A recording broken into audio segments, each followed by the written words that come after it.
Hello, everybody, and welcome to Profiling Evil podcast. Today, I'm talking with Dr. Sohom, a forensic psychiatrist who lives and works in London, England. We're going to be talking about the B.O.L.O. Daybell case and her competency to stand trial for the murder of her two children, and of course, her former husband, Charles B.O.L.O. She also stands accused of participating in the murder of Tammy Daybell, her current husband, Chad's deceased wife. Dr. Doss specializes in assessing and rehabilitating mentally ill offenders in the criminal courts and in correctional institutions after their convictions. He's an expert witness who has also found balance in his life through his family, public outreach, and even your comedy, Dr. Doss. Welcome to Profiling Evil. Mike, it's an absolute pleasure. Really looking forward to speaking to you. I think you've picked a really interesting case with so many twists and turns. So yeah, excited about talking to you.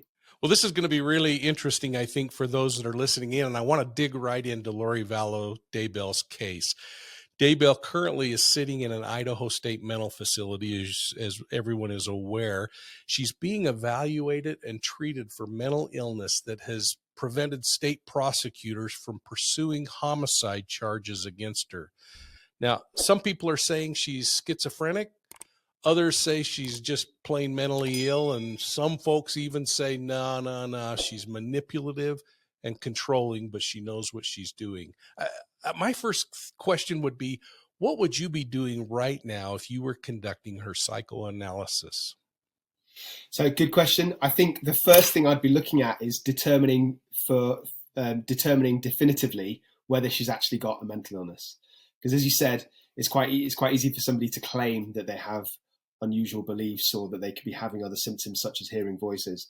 So the first thing I'd be looking at is consistency. I wouldn't just be taking at what she says at face value. I'd look at all the objective evidence. So that might be other people that she's expressed these beliefs to, whether it's neighbors, family members, school teachers. I'd look through her medical notes. I think somebody, if she was schizophrenic, then it's quite likely that there's been a decline over months, because generally these things build up over months. So I'd probably talk to her family doctor, her psychiatrist, if she's had any contact with them. I do know that she's expressed some very bizarre ideas, such as that her children were zombies and that they were being overtaken by dark spirits, and that she felt that she had to get rid of these and vanquish them by death. So on the surface, these do sound like the typical kind of delusional ideas that somebody with schizophrenia might have. But as I say, I need objective evidence. I'm not just going to take it at face value. You know, I think people are frustrated. Well, in fact, I know people are frustrated with the criminal justice system because it just grinds along at times. But this is no simple task to go in and look at competency. And people wanted in 90 days that first hearing to come back and them say, okay, we've cracked the nut, we've solved the problem, and she's ready for trial. Now we're looking at a 160-day sabbatical while they continue to work. And I suspect it could go much longer. Really, how long should something like this be taking if you were able to make regular visits? How long's a piece of string? It really depends. It's very case specific. So I'll give you an example. Say if she was floridly psychotic, if she was saying right from the very first day that her children were zombies, that other people on the ward had satanic curses, if she was hearing voices, if it was really obvious, then you could argue that the diagnosis probably wouldn't take that long. You just have to observe her for a few days, a couple of weeks. But more often than not, people, especially if they have paranoid ideas, they don't necessarily express them openly. So if you think about it, if you genuinely believe that people were trying to hurt you or that people around you were influenced by the devil, for example, if that was your genuine belief, you wouldn't go around telling people necessarily. You'd be very guarded, you'd be very evasive, you'd be very paranoid. So it takes quite a while to tease these things out. So that's the first issue. The second issue is you want to know if she responds to medication. So antipsychotic medication is what I'm talking about. And that's very variable. Generally speaking, it takes roughly between 4 to 6 weeks for somebody to respond fully to this medication. And that's if the first one works. more often than not, you need to trial 2 or 3 different types of medications. So you can see how it takes several weeks and sometimes even months to do a proper kind of evaluation. And on top of all of that, we've got what we were talking about before, the possibility that she might be faking it, in which case she needs to be observed over many, many weeks, 24 hours a day by the nursing staff to look for consistency in her presentation. You know, in the profiling business, we often talk about the fact that the stripes on the tiger don't really change, and that if you go back and look at previous behaviors, those are going to be indicative of future behaviors. How valuable is it to examine all of the activity going on before her arrest, and before, maybe even more importantly, before this discovery of this bizarre behavior? Well, if you're looking for consistency for the diagnosis, you're exactly right. So you'd have to go back at least months, ideally even years. I think if she was acting in such a bizarre manner, so, to the degree that she's openly calling her children zombies, for example, then that's going to be picked up. It's going to be hard for her to just function and live a normal life without a number of people being concerned. So I imagine that you wouldn't, in her particular case, because her symptoms, if they are valid, which is something that needs to be decided, but if they are valid, then I think that you probably only have to go back a few months to find other people having a level of concern about her mental health. I early on suggested that Lori and her now current husband, Chad Daybell, her co-defendant husband, I might even add, that they were leading a cult, people of similar beliefs that had a similar ideology.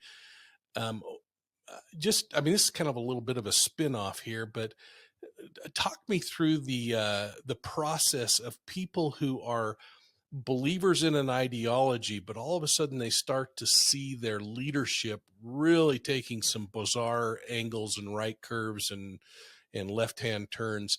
What's going on in their mind, and how important is it to be able to interview them as well as part of what you're doing? Or is that just something that you research and you focus only on that individual? So are you talking about the actual cult leaders themselves? Is that what you mean? Yeah. So I think the average cult leader, if there's such a thing, because obviously it's quite a small sample size, would probably be very narcissistic. So for them, it's all about maintaining a position of power and charming and manipulating a lot of different people. And they usually use it for their own gain. So it's no secret that many of these so-called cult leaders turn out to be sexually exploiting a lot of their members, for example, or even financially exploiting them. So for me, the crux of this case would be who Laurie is following and what she's trying to gain from it, and whether any of that is born in delusional ideas. So if she's following a cult that preaches fire and brimstone and has all this damnation and all this kind of fear of God, that in itself doesn't cause mental illness. But it's possible that she has a mental illness in the background, like schizophrenia, and she's absorbed all these bizarre kind of ways of fearing God, and that's tied into her delusional system. So to answer your question, it's more about her beliefs than anything else, but it certainly helps in the context to know what's been fed to her, because it gives us an understanding of where it's all come from. In this particular case, there's really no indication of drug abuse or misuse, but we see how drugs influence so many other cases out there. In your opinion, is there a connection between drug abuse and mental illness? Absolutely. So I'd go further from what you said. Not only do drugs affect many other cases, but actually in the cases that I see as an expert witness, so the defendants that I see, more are influenced by drugs. More of their offending is influenced by drugs than it is by severe mental illness. So it's that common. So yeah, there's big connections. There's these subtle indirect connections, which I would call confounding factors. So those are things that cause drug use and also separately cause mental illness. So that's things like poverty, homelessness, growing up in an environment of abuse with poor parenting, being the victim of physical or sexual abuse, for example. So because they both lead to offending and mental illness, you see them often in the patient group I see. And then there's a situation where drug use itself causes mental illness. So things like people who abuse alcohol heavily, as we know, often leads to depression. And the more kind of unusual presentations would be something like drug-induced psychosis. I'm sure you've heard that phrase. I've actually done a couple of videos on my YouTube channel about this, including, I kid you not, a Wu-Tang rapper affiliate who cut off his own penis because he had drug-induced psychosis. So that is, as the name suggests, yeah, I know, it makes us all cringe and hold our groin potentially. As the name suggests, that's when you flip into a period of psychosis, hearing voices, delusions because of heavy drug use. And then finally, I'd say the last connection is the other way around. So that's where mental illness leads to drug use. So people, for example, who already started off becoming psychotic, hearing voices, sometimes they use drugs like cannabis and alcohol to dumb down or to dull down their symptoms or to take the edge off their symptoms. So it's very layered, and there's lots of different connections between drug use and mental illness. But for our listeners, Idaho, where this is all happening, is in the Rocky Mountain region of the United States. So the Rocky Mountains are kind of the western edge of the United States. Idaho does not have a law that allows a defendant to enter insanity defenses. In fact, jumping back to, way back to 1982, the legislature there, the lawmakers, repealed Idaho's insanity defense statute. And they enacted a law which basically says mental conditions cannot be a defense to a charge of criminal conduct. But the court then, gave himself a little wiggle room, and they said we can consider expert evidence on the state of mind, which would be an element of this defense or this particular crime. So thinking about Lori Daybell's strategy going forward, if she isn't flat out mentally ill, is there an easy way out for somebody like this rather than facing justice? That's an interesting question. I don't think there's an easy way out. I think, well, the first thing I'd say is, regardless of whether she's mentally unwell or not, it has to be proven, and it has to be proven by the defense. That's what would happen in a psychiatric defense in the UK. Obviously, what we're saying is that this doesn't exist in Idaho, but nevertheless, if there were going to be mitigating circumstances, the onus is on her and her defense team to prove it. It can't just be taken at face value. So I think you could argue in some cases that you could have mitigating circumstances. So, if the defendant can prove they're under stress from marriage or that they're in an abusive relationship, for example, having said all that, there isn't much of a worse crime than killing children. That's about as heinous as it gets. So I think it'll be a very, very uphill struggle for her to get any kind of sympathy from the judge. So yeah, I don't see a situation where she gets anything other than hard justice. And if she is unwell, maybe you can answer this, Mike. So even though it can't be used as a psychiatric defense, presumably she still potentially could spend the long term in a psychiatric institute, so she could be committed as opposed to imprisoned. Did I get that right? Do you know? Yeah, she's still going to remain confined, and it would be in I guess what the public wants is their pound of flesh when they see things like this. And of course, that's the reason we charge and seek convictions in these kinds of cases. The people are held responsible. There would, in my mind, no question that being locked up in a mental health facility would be a little nicer than being locked up in a prison, but you're still locked up. Yeah. And for your viewers, I might just briefly outline the difference between those two places. So I've worked in many secure units. I've worked in Broadmoor, which you might have heard of, which is the most infamous high secure psychiatric unit in the UK. And I think there's a perception that it is an easier ride. And you're right, the environment's nicer. So it's not a prison. You're not locked behind bars, but it's still a secure unit. The doors are still locked. You still don't have the freedom to come and go. So the one biggest difference is that the ethos of a secure unit is for rehabilitation. So unlike prison, you can't just sit and fester and do nothing with your time. You're medicated if you've got psychotic symptoms, and you're, I wouldn't say forced, but let's say strongly pressurized to engage in therapy, like very in-depth therapy on a daily basis, So psychologists see you constantly and talk about this cycle of offending and try and figure out the factors that caused you to offend. You see social workers, you see occupational therapists to try and help you with education and vocation. So I guess what I'm trying to say is it's a nicer environment, but cognitively it's more taxing because there's a lot more expected. And the second biggest difference is that there's no set time limit. So with a prison sentence, there's what we call in the UK your tariff. So there's your minimum amount of time that you have to serve. It can be extended depending on your behaviour in prison, but by and large, a prisoner knows when the end date is. They know when they're going to be released. Whereas a patient in a secure unit, it's not about the passage of time. It's about hitting those milestones of rehabilitation. And on top of that, staying settled and calm on the ward, not breaching boundaries, not getting into arguments, which on the surface sounds easy, but if you've got 12, 15 people all who have come from prison in an enclosed space living together 24 hours a day, as you can imagine, tempers do flare. And unless you're engaging in that rehabilitation and unless you're managing to keep your temper in check, you're never going to be discharged. So I guess what I'm trying to say is that in some ways it's harder because you don't know when you're ever going to be released. That is a really powerful point, Doc, because you think about it, their clock hasn't even started ticking until they're then found competent and stand trial. And so, yeah, in reality, they could actually spend a much longer time. And I really don't know that I've heard in many cases when mental capacity has been then reinstated that the courts have done a time served kind of a concept like they would if you were sitting in a county jail.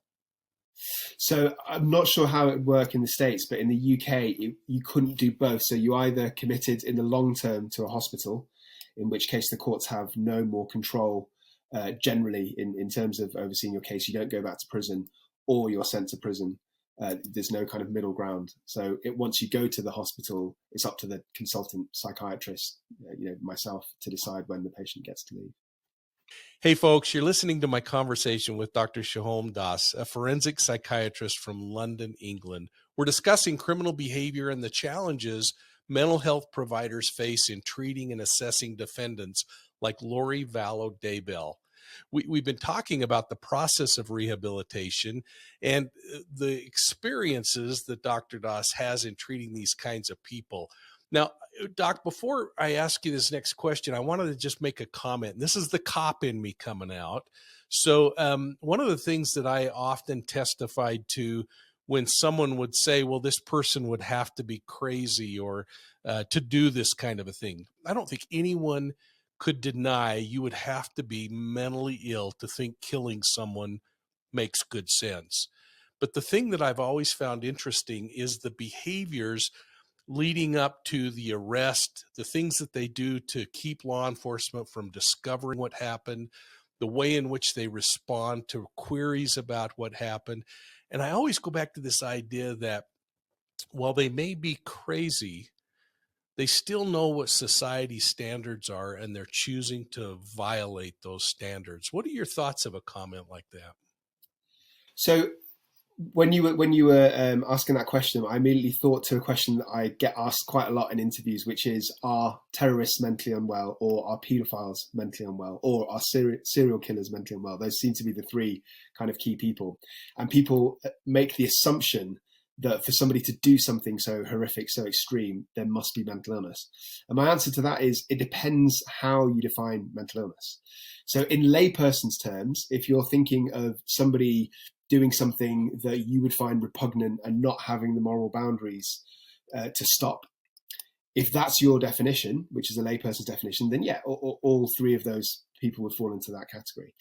If you're thinking about a psychiatrist's definition, so my definition, it would be whether they had a diagnosable mental illness and symptoms that fit into those categories. So you've already talked about psychosis, hearing voices, paranoid ideas, bipolar, as you probably know, periods of mania, like psychotic depression, suicidality. So for me, I need to see specific symptoms.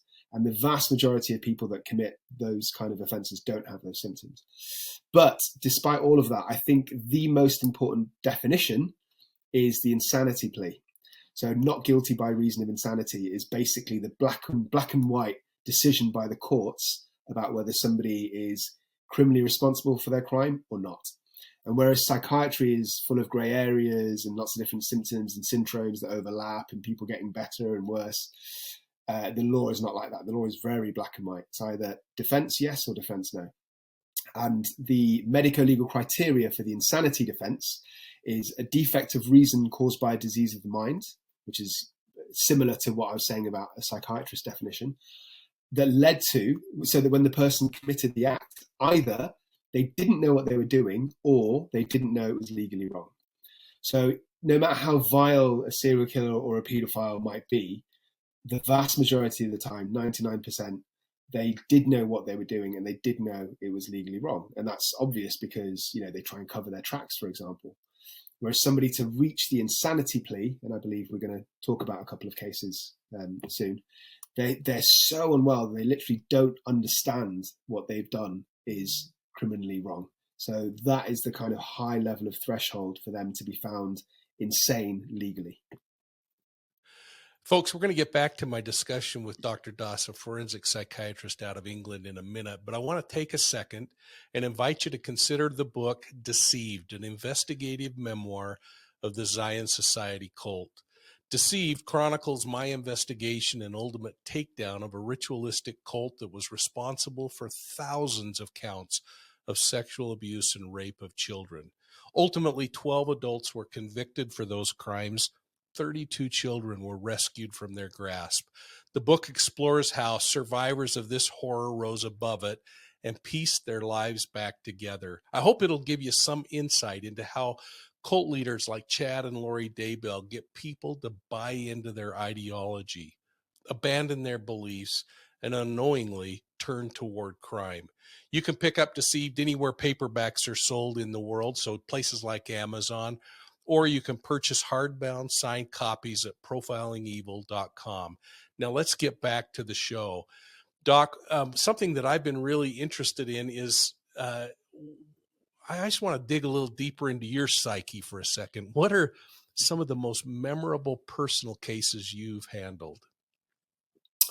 The one case that really stands out the most to me is a case where it's the first time I ever gave evidence for a murder trial, and that was at the Old Bailey, which is like the most important central criminal court. I'm sure you've heard it.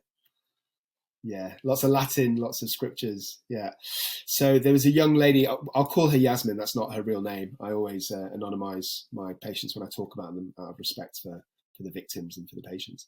So there's a young lady called Yasmin who, she was 18 years old, and she didn't have any kind of known history of mental illness, delinquency, drug use.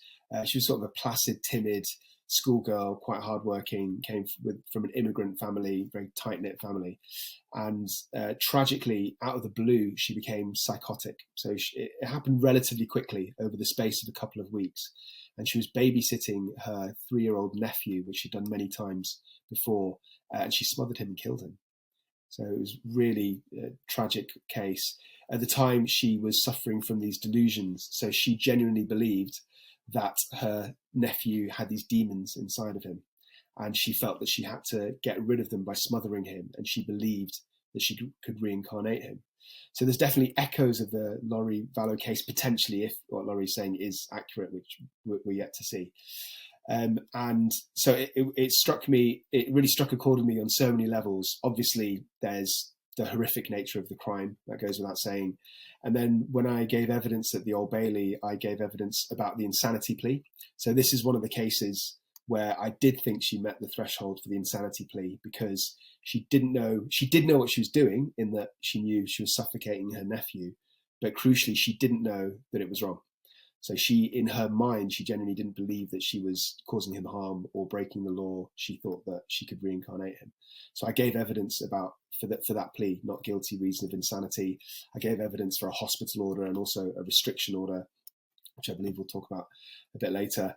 So from an educational standpoint, it was really exciting and interesting for me to actually go through the process of giving evidence and being cross-examined. And then finally, the other element that really stands out for me was her rehabilitation process. So she ended up being rehabilitated in one of these secure units for about 3 or 4 years. And it took about 18 months just to medicate her symptoms. So it took that long to get the right combination of medications before her delusional beliefs to go. And then after that, as you'd expect, reality seeped in. So she finally understood what she had done, because for all that time in her mind, she hadn't done anything wrong.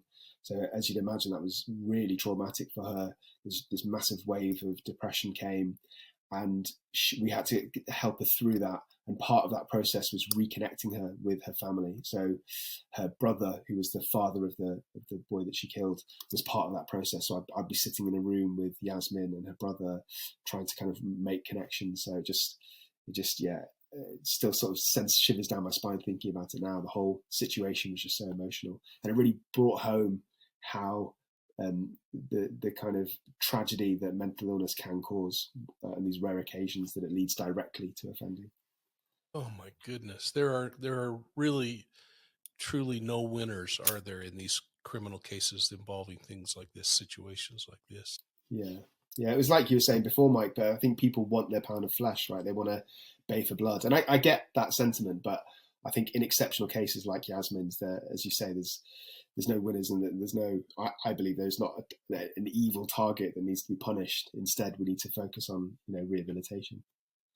Cases, if in fact Lori Daybell truly believed that she was ridding the world of zombies, rather than hiding and going to Hawaii and marrying and doing all these other kinds of things, wouldn't she be standing on the rooftop shouting to the world that she's rid the world of another zombie? I think probably more likely than not, it would come out in other ways. I mean, that's quite an extreme way of her expressing it, but yeah, more likely than not. It's not impossible for her to still harbour those kind of beliefs and continue with other aspects of her life, but you would expect very chaotic acts, nonsensical acts, as opposed to very purposeful behaviour, such as moving to Hawaii and getting married. So I would agree with you. Yeah. Now, in the UK, you have something called restriction orders. What are those, and how do they work? So for all your nerd viewers out there, they're Section 41 of the Mental Health Act 2007. So a restriction order is for exceptionally risky patients where the Ministry of Justice thinks that they're so dangerous that if they're sent to hospital, instead of just being looked after by a consultant forensic psychiatrist such as myself, on top of that, they need an extra layer of protection. So restriction order means that the Ministry of Justice isn't involved in their day-to-day care, but oversees some of the main decisions. So, for example, Yasmin was on a restriction order, so I gave evidence suggesting to the judge that she should be, and the judge agreed. And so that means that if and when she either has leave from the hospital, escorted initially, then unescorted eventually, or eventually when she steps down to a lower secure unit, or when she's discharged, the Ministry of Justice has to give their nod. So usually just the doctor can sign it off, but in restriction orders, you have to write for permission to the Ministry of Justice. And for somebody to get a restriction order, they have to fulfill one of three categories. Either the nature of the original offence, the index offence, was so dangerous, so that's exactly what I argued for the case of Yasmin. Or number two, the antecedents, which means the previous offending has been serious. So, for example, I argued for a restriction order for another case of a man who committed multiple sexual assaults when he became manic, so he had bipolar. And his index offence that brought him to our services wasn't actually that serious. It was a robbery. But because of the antecedents, because he had this long history, the judge agreed to have a restriction order. And then finally, if the risk of the third of the three potential categories is if the risk of that person committing further offences, if set at large, is immediate. So I remember assessing another man for a court case who heard voices telling him to stab people. and he had heard them for a few months, and he was starting to act upon them because they were so incessant. So obviously that's a really dangerous situation if he's listening to voices telling him to stab people. So that's an example of the third category for a restriction order. I want to talk about the case of Andrea Yates in the United States, because I know that you've done a lot of research in that case. This is a woman who lived in Houston, Texas, eventually confessed to drowning 5 of her children, all 5 of them, in the bathtub at home. And the thing I find so amazing is this thing is still talked about in all of the true crime chats almost all the time. It's 20 years ago that this happened, and yet it's continuing to haunt people. This is a woman who suffered from severe postpartum depression, postpartum psychosis, and schizophrenia. You've studied this case. I wondered if you could just kind of share some of your thoughts and feelings about that, and then maybe talk a little bit about your experiences of being cross-examined as an expert in a court of law. Sure, I'd be happy to. Yeah, so this is definitely a case that it's quite, what's the word, salacious. It's tragic, but a lot of people are very interested in it as well. And it actually has a lot of echoes of the case of Yasmin that I was talking about, I think. So as you say, June 2001, Andrea Yates, she drowns one by one methodically her 5 children. Absolutely horrific case. I think the youngest was 6 months and the oldest was 8 years old, I believe. And she also similarly had delusions related to God and the devil. She thought that her children were marked, and that by killing them, she was stopping them going to hell. And straight after she did it, she phoned her husband and told her what she'd done. Then she phoned the police and told them what she'd done, which obviously indicates somebody who's not, trying to did something in anger, is trying to get away with it. Like, she, even during the phone call, she was convinced that she'd done the right thing. So as you say, she suffers from postpartum psychosis. So that means after every single time that she's had a child, she had 5 of them, she had a quite severe episode of psychosis. She'd never acted so violently before. I think she'd acted a little bit violently. Like, for example, I believe she threw a table at her mother on one occasion, but nothing anywhere near as catastrophic as this. What's interesting and frustrating, and it kind of makes my blood boil about this case, is that I think that her psychiatric treatment was actually very poor. So in the time periods before the killings, she was kept in hospital for very short periods of time, and she was discharged almost as soon as feasibly possible. And I hear that it's related to her insurance. So her insurance only covered a certain amount of time. And that's really hard for me to understand, because coming from the UK, we don't have that service. Like, everybody gets free healthcare on the NHS. And also her medications were stopped by her psychiatrist, even when she was clearly psychotic. And again, that doesn't make sense to me. I don't know whether that was a monetary budget issue or not. So I think that you could argue, without trying to sound too dramatic, that at least some of the responsibility lies on the people that should have been looking after her psychiatric health. And then the other kind of twist, for want of a better word, in this case was that during the original trial, so the murders happened in June 2001, and then in her trial, her and her defense team tried to get a finding of not guilty by reason of insanity. And I would just kind of put it into context. She had lots of different delusional beliefs over many, many years. So it's not as if this is an opportunistic thing where she was, she got caught killing her children and she was trying to retrospectively create these delusions. It wasn't that at all. She had lots of delusions about seeing and visions and hearing voices and believing that cartoon characters were speaking to her for months and years before the killings. So she's clearly somebody that has very severe mental illness issues chronically. So in the original trial in 2002, there was a forensic psychiatrist, one of my brethren, called Dr. Yates, who I believe is a bit of a celebrity in the States. So he worked as a consultant in law and order, and he was working for the prosecution. And he rejected the possibility of the insanity defense. And coincidentally, the insanity defense in Texas is exactly the same as it is in the UK. And obviously it's not his choice, it's the judge's choice, but he obviously was quite persuasive because the judge agreed with him.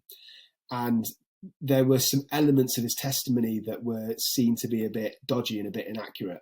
So, for example, he said that there was an episode of Law and Order that had just been released, which showed a woman who had killed her children and tried the insanity plea and gotten away with it. So he was heavily insinuating that this is what happened with Andrea Yates. And then only years afterwards, they discovered that that's actually not the case. There was no such episode. And then there was an appeal, and in 2006, Andrea Yates got retried and then eventually got the insanity defense, and then eventually got sent to a psychiatric unit where she remains for treatment now. So it seems like because of this slightly dodgy testimony, she was kept in prison for around 4 years unnecessarily. Yeah. So the reason that I know a bit about this case, because I've made a couple of videos on her on my YouTube channel as well. What would you say would be the biggest lesson learned from the Andrea Yates case from a prevention standpoint, and just where you are today as a psychiatrist looking back on that case? For me, in terms of a prevention standpoint, you have to risk assess your patients. I mean, this is bread and butter forensic psychiatry. This was stuff that I was taught as a junior doctor. It's not complicated. When anybody has any kind of delusional disorder, especially if it's a mother, especially if it's postpartum psychosis, where there's a potentially a baby at risk, you have to be very thorough in your risk assessment. You shouldn't be discharging anybody into the community until they're safe. And if they're actively psychotic, then they're not safe. I'm not sure, I can't speak for Texas, but in the UK, there are mother and baby units. So the mother can be treated along with her infant in a specialist ward that's set up, with nappies, cots, etc., and visitors are allowed. So it's not like a prison or a horrific environment. It's an environment of nurture and caring. So there are facilities to look after exactly this kind of situation.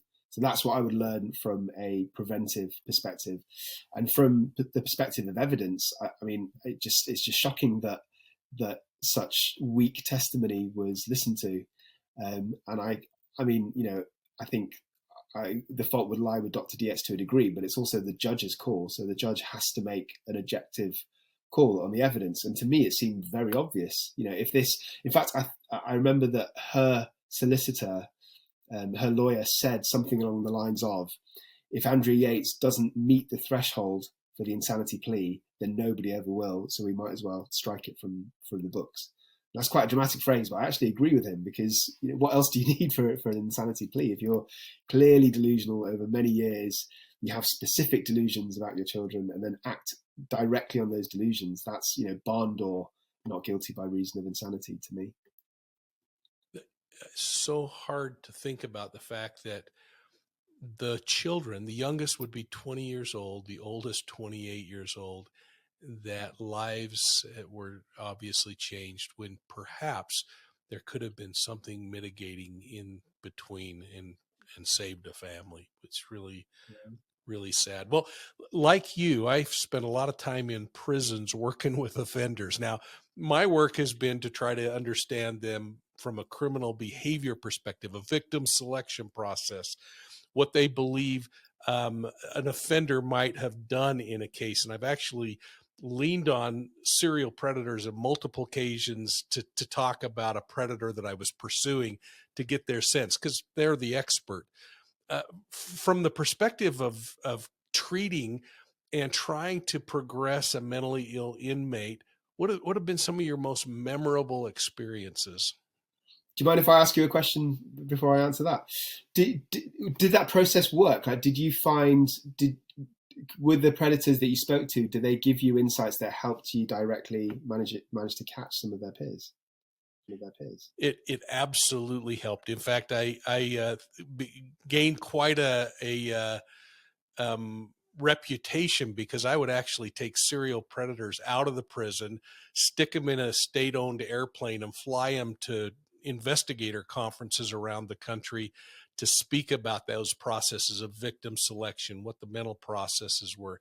What I found interesting, and what required a lot of work on my part that I didn't expect at first, was trying to ascertain between truth and fiction in their storytelling, and the fact that some minimized their crimes while others aggrandized them, trying to become the greatest serial killer ever known. But when they were talking about other predators, what I felt like I learned the most was more about what their thought process was as they were going through the crime, not necessarily what the offender did. But they were more than willing to describe all the thought processes that they believed this predator would be going through, which gave me better insight into theirs, but actually did help me to solve some cases. Okay, that's fascinating. And then do they admire their serial killer peers, or do they look up to the other people that were doing similar heinous crimes? My, Heinous crimes. I don't know what your experience has been. Mine, for the most part, was more competitive than admiration, and those that really were trying to take credit for all the crimes they committed would point out mistakes and things where the others weren't quite as good as they were. From time to time, they would certainly um, salute certain behaviors in their criminal peers. Yeah. Wow. How about for you? In terms of working in prison, Yeah, and I mean, did you find? Well, tell me, at what level did you find you could trust what they were saying versus were they minimizing or aggrandizing, or where do you think it fell? so I think that prisoners in general. So I've worked in different environments as a forensic psychiatrist. Right now, I work mostly in courts, but in the past, I've worked in these secure units and I've worked in prisons as well. I think it's easy to say that prisoners are much more manipulative and deceitful than your average psychiatric patient. So a lot of prisoners, not a lot, but a significant amount would fake mental illness because they want medication, because some antipsychotics, for example, give you a bit of a buzz. Some of them help you sleep. They're not very good for your health in the long term, but I don't think prisoners really cared about the long term. They just wanted to get medications. So my experience was that they would often fake mental illness. And the reason that I knew this, apart from the fact that they're not particularly convincing and not very good actors, is because sometimes they would literally have the exact identical story.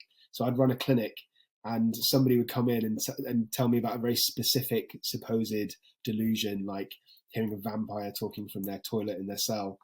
And I was a bit suspicious. And then the next person would come in and say exactly the same thing. So obviously they'd been talking about it in the waiting room outside. But yeah, generally speaking, I quite enjoyed working to a prison to a degree.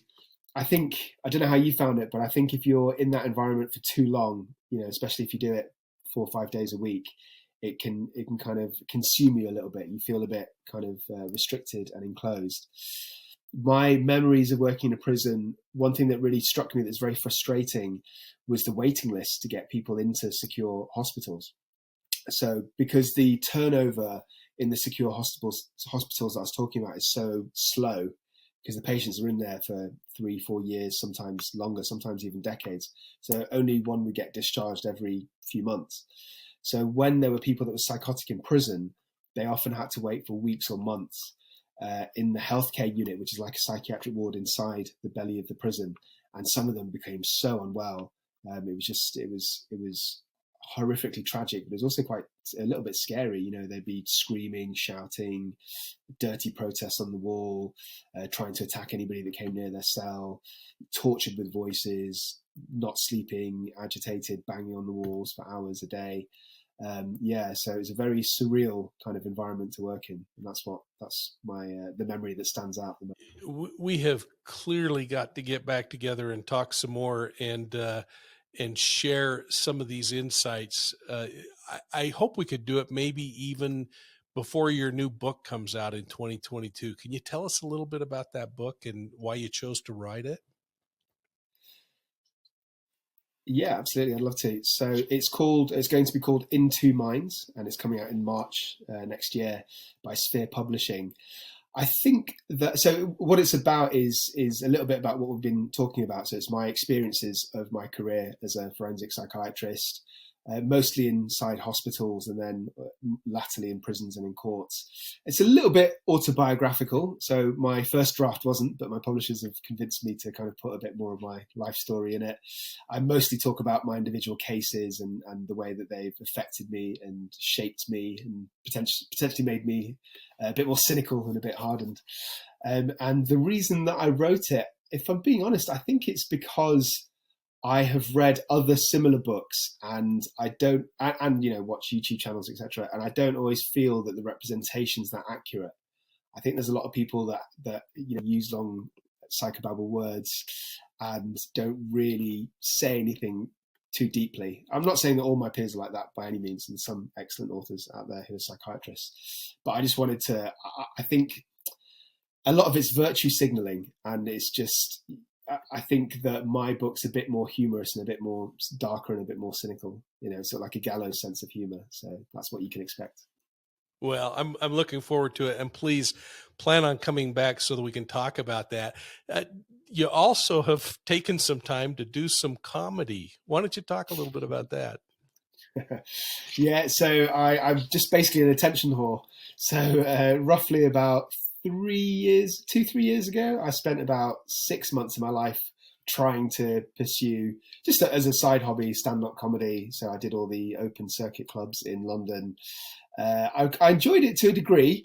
I think the thing that I found the hardest was that the London scene is so competitive. There's so many wannabe stand-up comics that you have to gig at least 3 or 4 times a week, minimum. There were some of my peers were doing it literally 7 nights a week because it's that competitive. And I would leave my house roughly at about sort of 6, half 6 in the evening.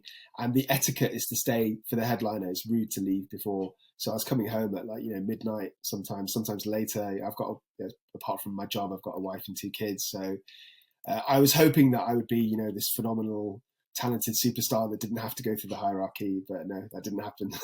So I had to give it up after about 6 months. But there is footage of me on YouTube if you're interested.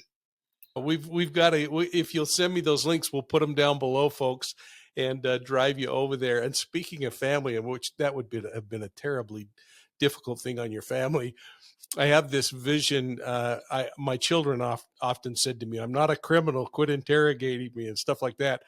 And I have this vision of in Star Wars when they say, the Jedi says, "These are not your droids." How does your wife respond to your attempts of understanding your own relationships? Well, actually, she's an A-level psychology teacher herself, so she's in the business, shall we say? Yeah. Hey, folks, I want to thank Dr. Sohom Das for taking time out of his busy schedule to chat about not only the Lori Vallow Daybell case and mental illness, but the role that forensic psychiatry plays in the criminal justice system. You can learn more about Dr. Das by checking out his website. We're going to put the link down below, but it's drdas.co.uk. And make sure that you go over to his growing YouTube channel. I love this name, Doc. It's called A Psych for Sore Minds. Perfect. I'm a subscriber, folks, and I hope that you'll be one too. And please don't forget to hit the like and subscribe button to get all the notifications on videos from Profiling Evil. You can always find us on YouTube, Twitter, Facebook, Instagram, and you can check us out on our Profiling Evil website at profilingevil.com. Dr. Das, thank you so much for taking time out of your schedule today. Mike, it's been an absolute pleasure to talk to you. I'd love to have you as a guest on my channel one day, if you're up for that. You name it when you're ready. I'm honored and obligated. Perfect. So I shall speak to you soon. Very good. Thanks, folks. We'll see you all soon at the next crime scene.